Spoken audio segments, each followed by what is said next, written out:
تو وہ سارا مشرف نے معاملہ حل کیا. آصف علی زرداری کی جو رہائی تھی بے نظیر بھٹو کی حکومت ختم ہونے کے بعد, وہ بھی اسی طرح ہی ہوئی تھی. اسی طرح وہ کیسز سارے موجود تھے ایمرجنسی کے دوران, بلکہ جو وکلاء مشرف کے دور میں ایمرجنسی کے خلاف تھے انہیں بھی قید کیا گیا تھا. اس طرح نواز شریف, شہباز شریف, آصف زرداری کو بھی دیکھے کیسے مکھن سے بال کی طرح خان کے دور میں نکالتے رہے. تو یہ قانون سے ہٹ کر سیاسی دباؤ, مفاہمت, بین الاقوامی اثرات کے ذریعے یہ رہائیاں ہو جاتی ہیں. اس لیے خان کی رہائی پہ آپ گھبرائیں نا, یہ بڑا آسان معاملہ ہے.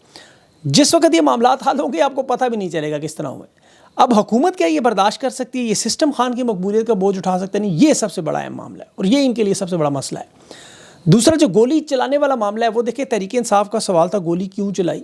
اب تو یہ مان رہے ہیں ہاں ہم نے چلائی, خواجہ آصف سینیٹر افنان اور اب یہ خیبر پختونخوا گورنر اعتراف کر رہے ہیں ہاں چلائی ہے. کہتے ہیں حکومتی وزراء, صحافی بلکہ مان رہے ہیں ان کے برملا منہ پہ کہہ رہے ہیں کہ آپ ڈی چوک کی طرف جائیں گے جہاں ادارے کے پولیس اور فوج کے لوگ کھڑے ہیں تو گولیاں چلیں گی. تو یہ بات اب ان کا گواہ ایک بہت بڑا ثبوت آ گیا. اسی وجہ سے انٹرنیشنل جو دباؤ ہے اس میں دیکھیں اضافہ ہو رہا ہے. خان کی اگر آپ طاقت دیکھیں جس پہ خان کو ناز ہے اور ہونا بھی چاہیے, ایک پاکستان کی عوام, سوشل میڈیا اور تیسرا اوورسیز پاکستانی. اب ان تینوں کو کمزور کرنے کی جو کوشش, سوشل میڈیا خاص طور پر اور اوورسیز پاکستانی. اب سوشل میڈیا پہ دیکھیں باقاعدہ ایک خان کے ٹویٹر سے نے بڑی تکلیف ہے. اچھا جتنا ہی تنگ کرتے ہیں ادھر ٹویٹ آ جاتی ہے, اردو میں بھی آتی ہے اور انگریزی میں بھی آتی ہے کہ یہ ٹویٹر پاکستان لایا جائے. اب اوورسیز پاکستانیوں سے انہیں بڑی تکلیف ہے, امریکہ میں خاص طور پر جو ہے ان کی بڑی ایفرٹس ہیں. اب یہ جو میزائل بیلسٹک پروگرام کی اثاثوں پہ پابندیاں وغیرہ لگی ہیں, یہ کہہ رہے ہیں جی تحریک انصاف کے جو اوورسیز پاکستانی امریکنز انہوں نے کروائی ہے.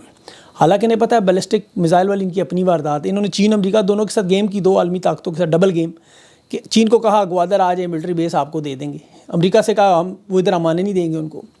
اور یہاں اسرائیل میں کہتے رہے جی ہمارے میزائل ہیں, جی وہ میزائل وہاں تک پہنچیں گے ہی نہیں. انہوں نے دونوں نے پابندیاں ٹھوک دیں اور انہوں نے الزام لگا دیا سجاد برقی صاحب پہ کہ یہ عمران خان کا کزن ہے. اس نے کہا اب عمران وہ اتنے بڑی مہم چلا سکتے کہ جا کے بیلسٹک میزائل پہ پابندیاں لگائیں. حامد میر کی اسٹیٹمنٹ ریکارڈ پہ ہے کہ ڈاکٹر عبدالقدیر کو نشانہ عبرت اس لیے بنایا گیا کہ وہ پاکستان کے میزائلوں کی رینج اسرائیل سے کم کرنا چاہتے تھے. جنرل باجوہ کا راولپنڈی میں پورا سینٹر بنا ہوا ہے اسرائیل کے ساتھ تعلقات پہ, ریسرچ پہ. یہ بڑے عرصے سے کام ہوتا رہا ہے اس پہ, آپ کو پتہ ہے یہ اسرائیل سے تعلقات بنانا چاہتے تھے. تو یہ معاملہ اس طرف جا رہا ہے. اب یہ اپنے لوگوں, ابھی دیکھیں اے پی ایس تھانے کے احسان اللہ احسان کو رہا کرانے والے آئی ایس آئی کا کرنل نکلا, یہ بریگیڈیئر ریٹائرڈ ہیں محمود شاہ, اس نے وائس مارک.tv پتہ نہیں نام ہے اس ادارے کا, انہیں بتا دیا کہ پروٹوکول اور پیسے لے کر کس طرح پروٹوکول میں اس کو بھگایا گیا. اور جب D G I S I اور باجوہ صاحب کو بتایا گیا اس وقت تو وہ آگے سے ہنس رہے تھے, وہ احسان اللہ احسان مینیج نہیں کر سکے. تو یہ اسرائیل کے ساتھ معاملات ہوں, بیلسٹک میزائل کے ساتھ ہوں, یہ صرف اور صرف الزام لگانے کے لیے, کیونکہ سجاد برقی کے دور کے عمران خان کے رشتہ دار اس پہ ڈال دو جی سارا. تکلیف انہیں پابندی سے نہیں ہے, ورنہ دیکھیں نواز شریف بیٹھا ہوا ہے, دیں بیان کہیں ایبسولوٹلی ناٹ. شہباز شریف سے کہیں مصر میں کھڑا ہے, وہاں 8 ملک ہیں, کھڑا ہو کے تقریر کر دیں, وہاں نہیں کریں گے. مریم نواز سے کروا دیں, وہ تو خان کے خلاف 1 منٹ میں لگ جاتی ہے شروع. ان کی یورپ میں دولت پڑی ہے, امریکہ میں پڑی ہوئی ہے, یہ مجبور ہیں. اور بائیڈن حکومت بھی مجبور ہے, وہاں رائے عامہ امریکہ میں دیکھیں بدل رہی ہے, انہیں دیکھ رہے ہیں انٹرنیشنل پریشر. وہ تو بلکہ یوکرین میں دیکھیں خود اس کا صدر کہہ رہا ہے کہ امن دستوں کا قیام ہے, کہ اسلحہ ختم ہو رہا ہے, کیونکہ ڈونلڈ ٹرمپ نے کہہ دیا, پیچھے ہاتھ ہٹا لیا ہے. اب جہاں جہاں حکومتی رہنماؤں کو بیلسٹک میزائل کی پابندی کی پرواہ نہیں ہے, وہاں پاکستان کی عوام کو بھی اب پرواہ نہیں ہے. یہ بھی میں آپ کو بتا دوں, لوگ کہتے ہیں ان کے ہاتھوں میں جو بندوقیں تھیں وہ امریکہ نے دی تھی نا, پہلے نیٹو کا اسلحہ تھا دہشت گردی کے لیے, وہ پاکستانی عوام پہ چلتا رہا. تو لوگوں کو بیلسٹک میزائل ملیں نہ ملیں, چھوٹے ہوں بڑے, ان کی کوئی فکر نہیں ہے, کیونکہ انہوں نے اسرائیل پہ کون سے چلانے ہیں سب کو پتہ ہے. وہ پاکستانی عوام کو ڈر ہے, ان کو روزی روٹی کی فکر ہے. تو یہ بیانیاں جو ان کے بار بار صحافی بناتے ہیں, بار بار وہ دیکھیں جی امریکہ سے مداخلت آ گئی, یہ اخلاقی حمایت اور مداخلت کا فرق ہی نہیں سمجھ نہیں آ رہا. بائیڈن حکومت نے سافر بھیجا تھا, خان کی حکومت گرائی تھی, جنرل باجوہ, وکٹوریا نیولینڈ, یہ سارے لندن پلان, یہ لوگ تھے. انسانی حقوق کی خلاف ورزی ہو, سیاسی انتقامی کاروائیاں ہوں, جمہوریت دشمن پالیسیاں ہوں, ان پہ جو آواز اٹھائے اسے مداخلت نہیں کہتے, اسے اخلاقی حمایت کہتے ہیں. رچرڈ گرینل اگر یہ ٹویٹ کرتا نا پاکستانی سفیر کو, کہتا کہ جاؤ پاکستان کی حکومت گراؤ ورنہ نتائج بھگتنے پڑیں گے, تو یہ پھر مداخلت تھی. یا ملاقاتیں کرتا نا ڈونلڈ بلوم آ کے ان سے اتحادیوں سے کہتا حکومت توڑو, یا تحریک انصاف سے کہتا ان کے رکن چھین لو, جس طرح اس نے 20-25 ملاقاتیں کی تھیں. یہ اراکین امریکہ جو ہے آواز اٹھاتے ہیں. ابھی دیکھیں نا نون لیگ کے صحافی بھی کھلے جھوٹ بڑے ہیں, مطلب پٹے کے کھول دیں کہ بھارتی انڈین لابی ہے, کسی کو اخلاقیات کا, کسی کی ذات کا. یہ بھول جاتے ہیں کہ یہ وہی لوگ ہیں جنہوں نے فلسطین پہ بھی آواز, جنہیں ہم سب لوگ سلام کرتے تھے.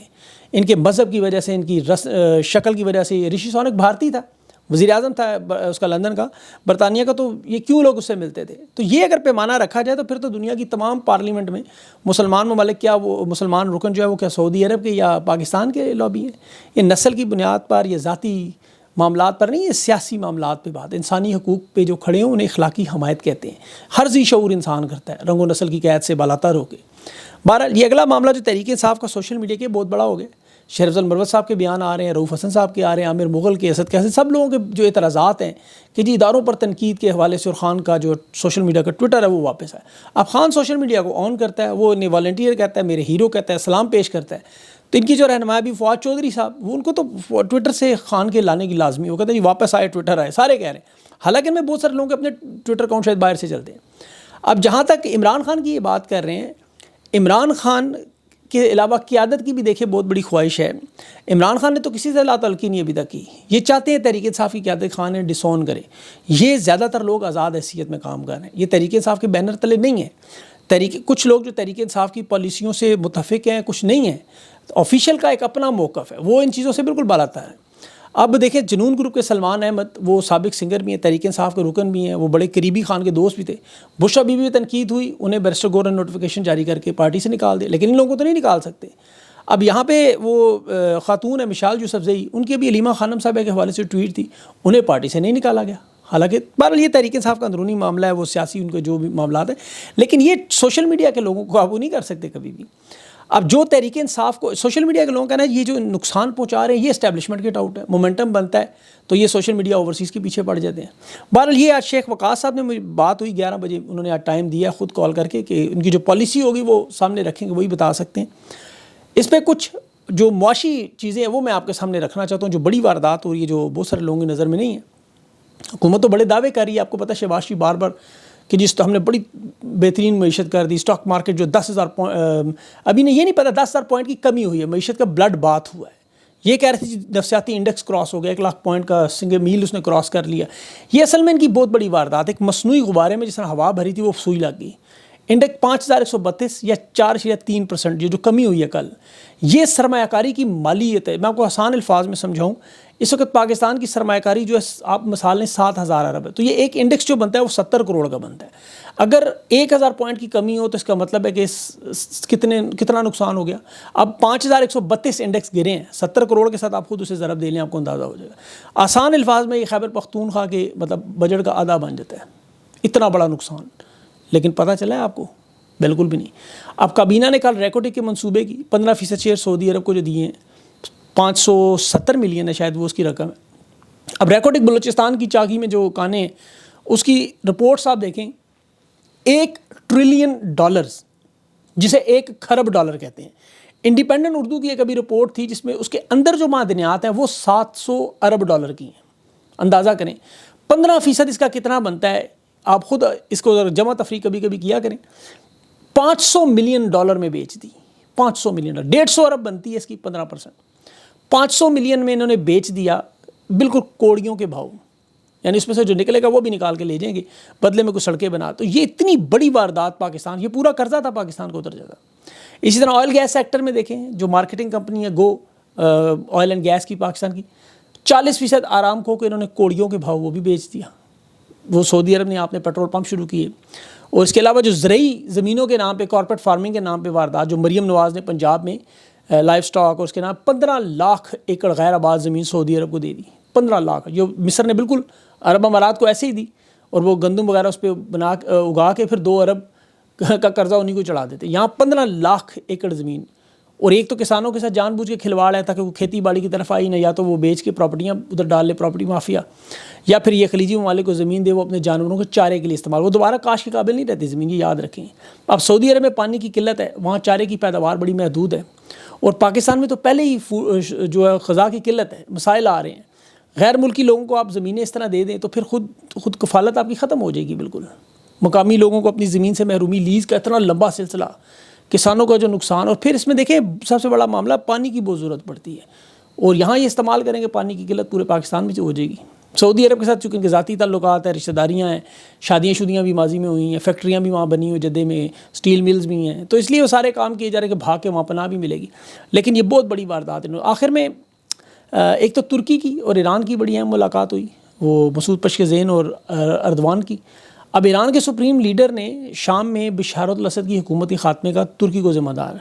یہ جو ملاقات ہوئی ہے اس سے اب ڈونلڈ ٹرمپ کے آنے کے بعد ایران کے تعلقات بہتر ہوتے ہوئے امریکہ سے نظر آئیں گے کہ وہ ترکی نیٹو کا رکن ہے اور یہ سارا معاملہ وہ چپ ہے، خاموش اس پہ.